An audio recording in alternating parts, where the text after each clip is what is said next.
Mga kababayan, yung una nating pag-uusapan ngayon ay patungkol dito kay Joel Villanueva, Cheese Escudero at Jinggoy Estrada. Nako, eto na nga mga kababayan. No? Ang atin pong reaksyonan ngayon mga kababayan ay balita po ito ng Billionaire News Channel. No? So galing po ito sa Billionaire News Channel mga kababayan na kung saan ay kinasuhan na po ng Senate Blue Ribbon Committee si Joel, Jinggoy, Cheese Escudero at iba pa. No? Nako mga kababayan, ito nga ang sabi ng mga netizen na maubos talaga ang senador ng ating bansa. Mga kababayan, siguro yung matitirang senador dyan mga kababayan nasa mga 15 na lang or 12. No, maubos yung 24 ay yung 12 senador diyan mga kababayan. No, unti-unting nawawala, unti-unting nakukulong mga kababayan. 'Di ba? Salamat po Ma'am Biyabing and kay Ma'am Edita Sikita. May galab shout Sikita ba yan pagbasa niyan? Ayan. So, yun nga po mga kababayan. Oo. So, eto na. Sa mga hindi po nakakaalam, ito ipapanood ko po sa inyo from Billionaire News Channel. Ayan po ha. Nako, mga kababayan, Joel Villanueva, Jinggoy Estrada at Cheese Escudero malapit nang hihimas ng rehas, no? Ito po. Kapapasok lamang na balita, pinakakasuhan na ng Senate Blue Ribbon Committee ang ilang mga dati at kasalukuyang opisyal na dawit sa flood control scandal. Patay. Kabilang dito sina Senators Jinggoy Estrada, Joel Villanueva at Cheese Escudero. Bukod sa Ito si Corina, nagulat ako biglang Joel Cruz. Nako, hindi naman siguro pwede makasuhan si Joel Cruz kasi nagtitinda lang naman ng pabango yun. Si Joel Villanueva po.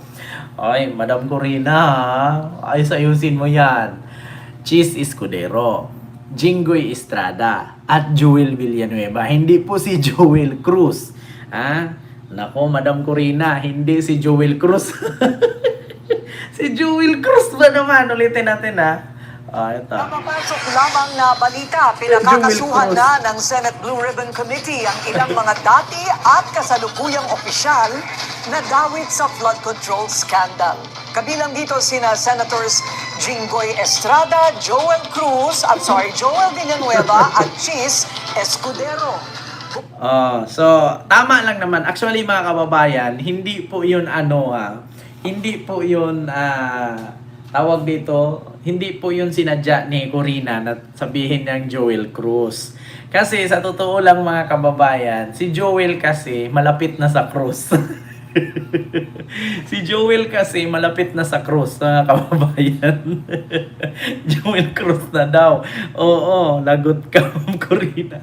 Hindi po si Joel, iko-crucify na sa krus.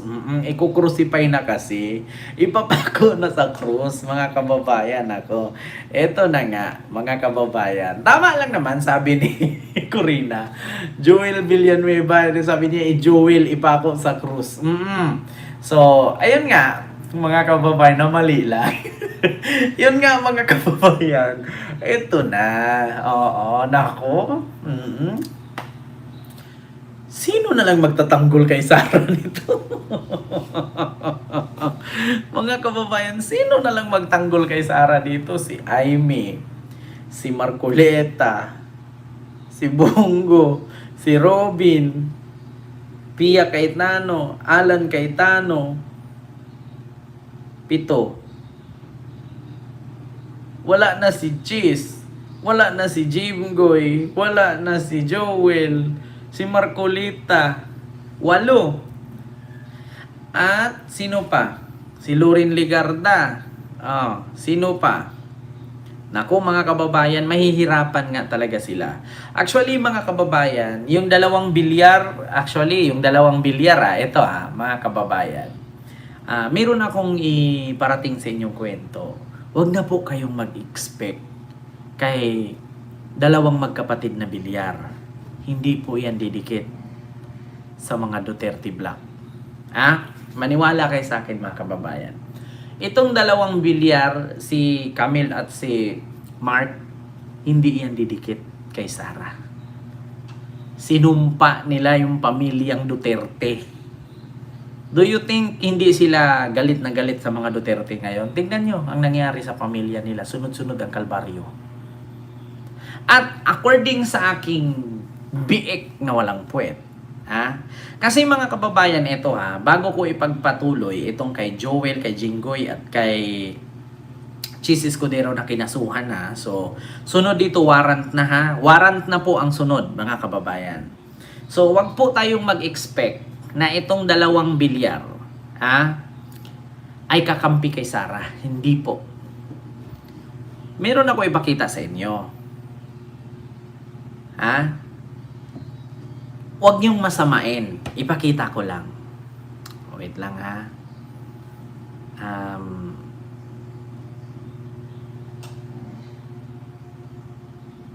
Ito mga kababayan. Meron ako ipakita sa inyo, pero wag yung masamain Ito po siya. Baka po kasi anong sabihin ninyo, baka kasi biglang magalit kayo at biglang sabihin ninyo na ang mga bilyar ay kakampi ni Sara. Pero baka nagkamali po kayo. Tignan nyo po, si Camille at si Mark, sino po yung katabi? According po sa aking biik na walang puwet,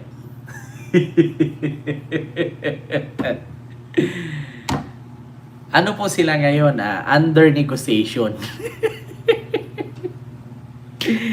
Ay, nako, mga kababayan, under negotiation. Kaya mahihirapan. Sa totoo lang, sabi ko nga sa inyo, according doon sa mga kababayan sa watch list na aking nirepresent nung nakaraan, in-explain ko sa inyo, Subiri, 2 bilyar,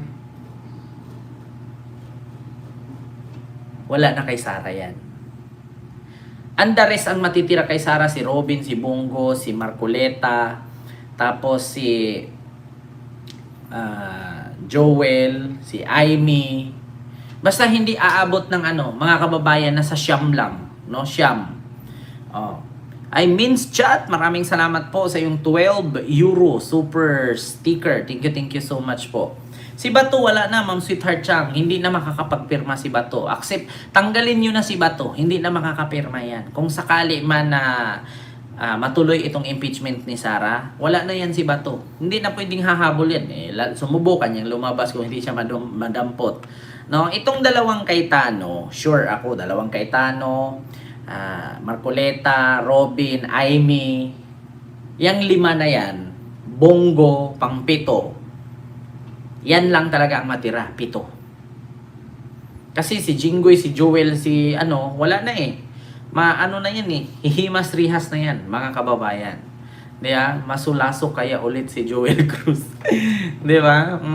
Makalusot kaya ulit si Joel Cruz tulad ng pork barrel. Diba? Ma'am Almalaykuan kay White Rose. May galap shoutout po. Kaya sa totoo lang, mga kababayan, Mama Jorda Hilo, ito na nga, yung sinasabi nilang talagang mauubos ang mga senador. Actually, mga kababayan, meron po akong listahan kung sino-sino yung matitira kay Sara. Ito po mga kababayan, ihanapin ko lang mga kababayan kung saan yung matrix, May matrix po dyan mga kababayan kung sino-sino yung matitira kay Sara. And the rest po, yung matira kay Sara, sila-sila na lang yun. So, kaya nga may plano sila mga kababayan na palitan si Tito Sen. Actually, ang pagkakaalam ko, ang nakarating sa akin si Aimee. Talaga ang ipapalit kay Tito Sen, hindi si Ligarda. Kaya nga di kong bibig si Ligarda Si Aimee talaga ang gusto nilang ipalit dyan, mga kababayan. Kaya eto, yung matrix ko, hindi ko na makita yung matrix mga kababayan Yung kopya ko ng matrix. Pagkatapos dito na natitira sa mga Duterte na senador, tsaka hihimas rihas na din kasi itong si Joel, si Jinggoy at si Cheese. So talagang walang matitira mga kababayan dito kay Sara. So kung dumating man itong impeachment at natuloy, talagang wala ng ano si Sara. Kung ngayon nga, 'di ba may plano sila, Ma'am Teresita Balubar, hello po. 'Di ba ngayon mga kababayan may plano sila ng kudita sa Senado na tanggalin si Tito Sen at palitan. Ngunit nahihirapan sila mga kababayan kumuha ng 13 pirma kasi una wala si Bato. So ngayon, ang kampi lang naman kasi ng mga ni Sara, si Joel, si Jinggoy, si Cheese, Marcoleta, Amy, Robin, tapos 2 Cayetano. 8 lang. 'Di ba? Madami ba tanggal na senador? Yung ilagay ba at ipalit na senador ay yung natalo sa slot 13, 14, 15, pataas ang papalit? Hindi po, ganito po siya, Sir Altino.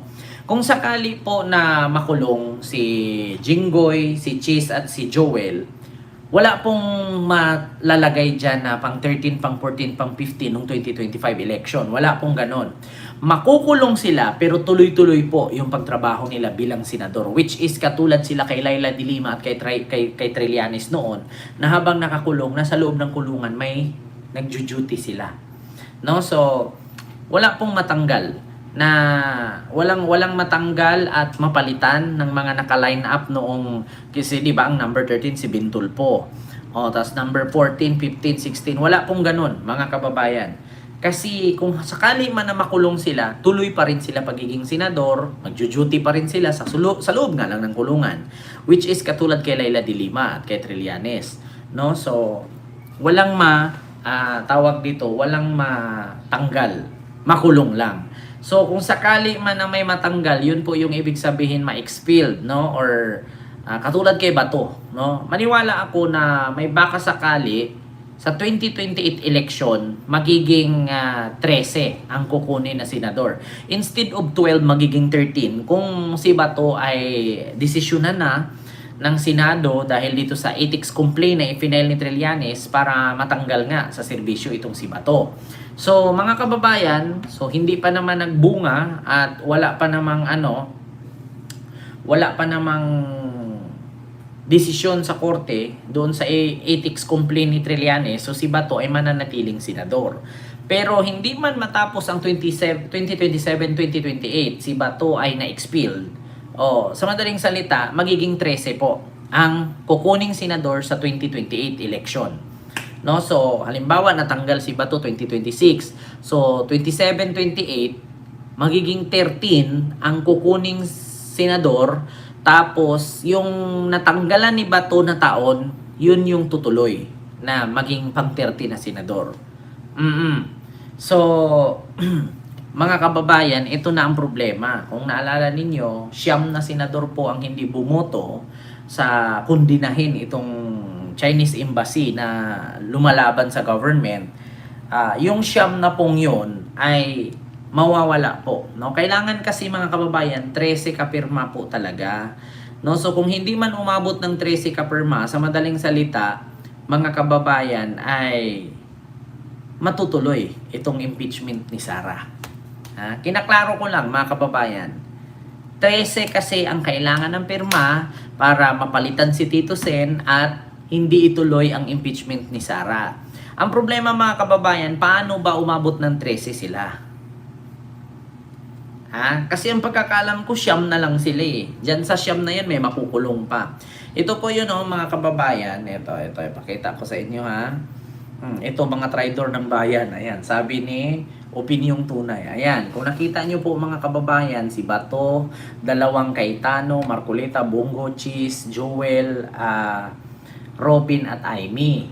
So ngayon, pag nakulong dyan si Cheese at saka si Joel, so, ang matitira dyan, 7.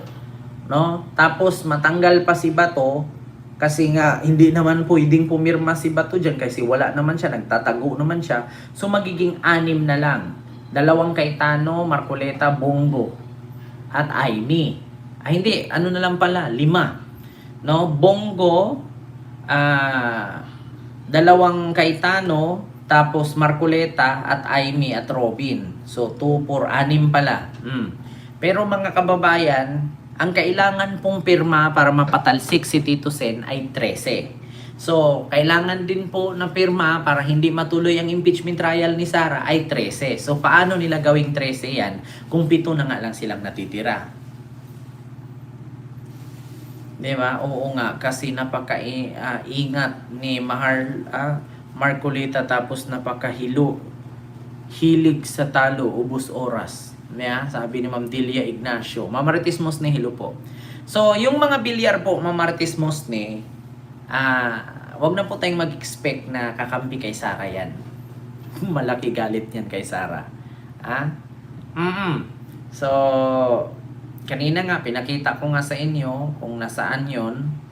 No, may pinakita ko kanina eh. Hindi ko na mabuksan kasi. Na, ito po.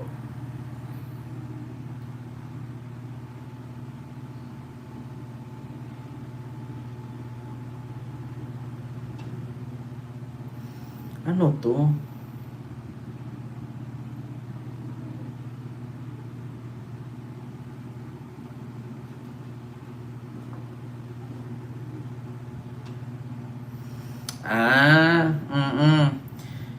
Si Suberi at saka itong si Gatchalian, alam po natin mga kababayan, si Gatchalian ay talagang maka-BBM po yan. Lalo na yung kapatid niya ngayon ay nasa DSWD. Tapos itong si Suberi, alam po natin maka-BBM din po yan. So, actually mga kababayan, pito na lang po ang matitira. Sa instead na 13 na pirma ang kailangan nila para hindi mapa-impeach si Sara at hindi tawag dito mga kababayan, matuloy itong impeachment at saka palitan si Tito Sen 13. So, hindi na nga aabot 13. So, tapos, naku, mga kababayan, ito na nga ang sinasabi ko na kawawa. Kawawa, mga kababayan. Kung nakita nyo po dito, si Cheese Escudero, si Jinggoy, at saka si Joel, ay ayun, kinasuhan na. Continue natin na. Kapapasok lamang na balita, pinakakasuhan na ng Senate Blue Ribbon Committee ang ilang mga dati at kasalukuyang opisyal na dawit sa flood control scandal. Kabilang dito sina Senators Jinggoy Estrada, Joel Villanueva at Cheese Escudero. Bukod sa administrative cases, liable din daw sila sa malversation of public funds, direct bribery, at plunder. Gayon din sina resigned Congressman Saldico, dating Senador Bong Revilla, at former Representative Mitch Cahayon Uy. Recommended for charges din sina dating DPWH Secretary Manuel Bonoan, late Undersecretary Maria Catalina Cabral, Deputy Yusek Trigiv Olaivar at Maynard Ngu. Maging ang ilan pang mga pangalan na lumutang sa Blue Ribbon Probe tulad nina Carlene Villayap, John Paul Estrada at Mark Tiksay. Manatiling nakatutok sa bilyonaryo. So, ayun po yun mga kababayan. Medyo marami po silang kinasuhan, no? The rest yan, si Bong Revilla nakakulong na. Ayan, si Bunuan, si Saldico, sino pa, yung mga staff, no? So, medyo marami nga. So, ngayon mga kababayan, hindi po naman siguro natin masabing fake news yan.